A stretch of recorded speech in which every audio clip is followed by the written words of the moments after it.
ನಮಸ್ಕಾರ. ನೀವು ನೋಡುತ್ತಿರುವುದು ರಾಯಚೂರು ನ್ಯೂಸ್ 007ಗೆ ಸ್ವಾಗತ. ಕ್ಷಣ ಕ್ಷಣದ ನ್ಯೂಸ್ ವೀಕ್ಷಿಸಿ, ಪ್ರೋತ್ಸಾಹಿಸಿ. ಅದೇ ರೀತಿಯಾಗಿ ಲೈಕ್ ಮಾಡಿ, ನಿಮ್ಮಲ್ಲಿರುವ ಪ್ರತಿ ವಾಟ್ಸ್ಆಪ್ ಗ್ರೂಪ್ಗೆ ಶೇರ್ ಮಾಡಿ. ನಿಮ್ಮ ಯಾವುದೇ ವಿಡಿಯೋ, ಸುದ್ದಿ ಹಾಗೂ ಜಾಹೀರಾತು ಬರಲು ನಮ್ಮ ರಾಯಚೂರು ನ್ಯೂಸ್ 007ಗೆ ಸಂಪರ್ಕಿಸಿ.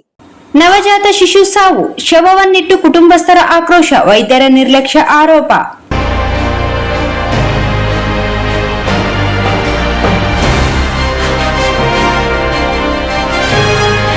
ವೈದ್ಯರ ನಿರ್ಲಕ್ಷ್ಯದಿಂದ ನವಜಾತ ಶಿಶು ಸಾವನ್ನಪ್ಪಿದೆ ಎಂದು ಕುಟುಂಬಸ್ಥರು ಆರೋಪಿಸಿ ತಾಯಿ ಮಕ್ಕಳ ಆಸ್ಪತ್ರೆಯ ಮುಂಭಾಗ ಆಕ್ರೋಶ ವ್ಯಕ್ತಪಡಿಸಿ ಪ್ರತಿಭಟಿಸಿದರು. ಕವಿತಾಳ ಸಮೀಪದ ಜಂಗಮರಹಳ್ಳಿಯ ಪಾರಮ್ಮ ಗುಂಡಪ್ಪ ಎನ್ನುವವರು ತಾಯಿ ಮಕ್ಕಳ ಆಸ್ಪತ್ರೆಗೆ ಹೆರಿಗೆಗೆಂದು ದಾಖಲಾಗಿದ್ದರು. ಕಳೆದೊಂದು ವಾರದಿಂದ ಸಹಜ ಹೆರಿಗೆ ಆಗುತ್ತದೆ ಎಂದು ಚಿಕಿತ್ಸೆ ನೀಡುತ್ತಲೇ ಬಂದ ವೈದ್ಯರು ಮಂಗಳವಾರ ಬೆಳಗ್ಗೆ ಏಕಾಏಕಿ ಮಗುವಿನ ಉಸಿರಾಟ ಸರಿಯಿಲ್ಲ ಎಂದು ಶಸ್ತ್ರಚಿಕಿತ್ಸೆ ಮಾಡಿದ್ದು ಮಗು ಸಾವನ್ನಪ್ಪಿದೆ. ಸಾವಿಗೆ ವೈದ್ಯರ ನಿರ್ಲಕ್ಷ್ಯ ಎಂದು ಕುಟುಂಬಸ್ಥರು ಆಕ್ರೋಶ ಹೊರಹಾಕಿದ್ದಾರೆ. ಸೂಕ್ತ ಸಮಯಕ್ಕೆ ಚಿಕಿತ್ಸೆ ದೊರೆಯದೆ ಮಗು ಸಾವನ್ನಪ್ಪಿದೆ ಎಂದು ವೈದ್ಯರು ಹಾಗೂ ಕುಟುಂಬಸ್ಥರ ನಡುವೆ ಕೆಲ ಕಾಲ ಮಾತಿನ ಚಕಮಕಿ ನಡೆಯಿತು. ಸಾವಿಗೀಡಾದ ಮಗುವನ್ನಿಟ್ಟು ಕುಟುಂಬಸ್ಥರು ವೈದ್ಯರ ವಿರುದ್ಧ ಆಕ್ರೋಶ ವ್ಯಕ್ತಪಡಿಸಿದರು. ಸ್ಥಳಕ್ಕೆ ಪೊಲೀಸರು ಆಗಮಿಸಿ ಕುಟುಂಬಸ್ಥರಿಗೆ ಮನವೊಲಿಸಲು ಪ್ರಯತ್ನಿಸಿದರು.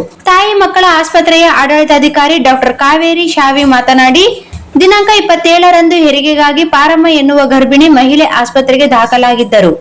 ಸಹಜ ಹೆರಿಗೆ ಆಗದ ಹಿನ್ನೆಲೆ ಶಸ್ತ್ರಚಿಕಿತ್ಸೆ ಮೂಲಕ ಹೆರಿಗೆ ಮಾಡಿಸಿಕೊಳ್ಳಲಾಗಿದೆ. ಗರ್ಭದಲ್ಲೇ ಮಗುವಿನ ಎದೆ ಬಡಿತ ಜೋರಾಗಿತ್ತು. ಕೃತಕ ಉಸಿರಾಟ ಕೊಟ್ಟಾಗೂ ಮಗುವನ್ನು ಉಳಿಸಿಕೊಳ್ಳಲು ಆಗಲಿಲ್ಲ ಎಂದು ತಿಳಿಸಿದರು.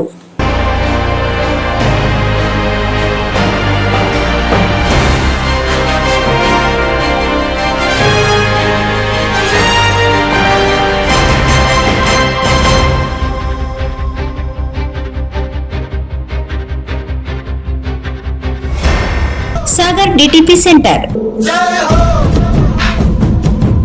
ಹಲೋ ಸಂಪಾದಕರೇ, ನೀವು ಪತ್ರಿಕೆ ಡಿಟಿಪಿ ಆಪರೇಟರ್ ಹುಡುಕುತ್ತಿದ್ದೀರಾ? ಹಾಗಾದರೆ ಅವರ ಅವಶ್ಯಕತೆ ಈಗ ಬೇಕಾಗಿಲ್ಲ. ನಮ್ಮನ್ನು ಸಂಪರ್ಕಿಸಿರಿ. ಇಂದೇ ನಿಮ್ಮ ಪತ್ರಿಕೆಯ 4 ರಿಂದ 6 ಪುಟಗಳವರೆಗೆ ನಿಮ್ಮ ಪತ್ರಿಕೆಯ ಪುಟ ವಿನ್ಯಾಸವನ್ನು ಮಾಡಿಕೊಡಲಾಗುವುದು. ನಿಮ್ಮ ಯಾವುದೇ ಜಿಲ್ಲೆ ಇರಲಿ, ಯಾವುದೇ ತಾಲೂಕಿರಲಿ, ನಿಮ್ಮ ಭಾಗದ ಸುದ್ದಿಗಳನ್ನು ಹಾಕಿ 4 ಪುಟಗಳ ಡಿಟಿಪಿ ಕಡಿಮೆ ದರದಲ್ಲಿ ಮಾಡಿಕೊಡಲಾಗುವುದು.